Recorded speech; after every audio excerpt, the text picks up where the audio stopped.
இயேசுவை காண்போம். இறையாட்சி. கிறிஸ்துவில் பிரியமானவர்களே, இன்று புனித மரியாள் எலிசபெத்தை சந்தித்த பெரும் விழாவை நினைவு கூறுகிறது. புனித மரியாள் எலிசபெத்தை சந்திக்க யூதயா மலை நாட்டிலுள்ள ஐன்கிரேம் என்ற ஊருக்கு சுமார் 90 மைல் கடந்து சென்று அவர்களை சந்தித்து வாழ்த்தினார்கள். 3 மாதங்கள் எலிசபெத்தோடு தங்கியிருந்தார்கள்.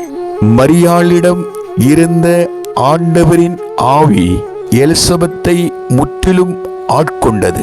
வயிற்றில் இருந்த குழந்தையையும் தூய ஆவியார் நிரப்பியது.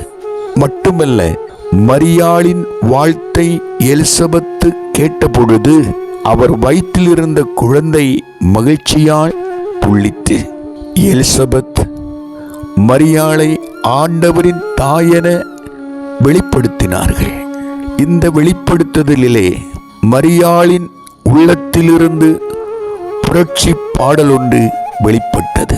அதுதான் குறியவர்களே, நம்முடைய சந்திப்பிலே தூயாவியின் வல்லமையால் இறைவார்த்தையை அடிப்படையாக மையப்படுத்தி மற்றவர்களை சந்தித்து மகிழ்ச்சிப்படுத்தி ஊக்கப்படுத்தி உதவி செய்பவர்களாக வாழ்வோம்.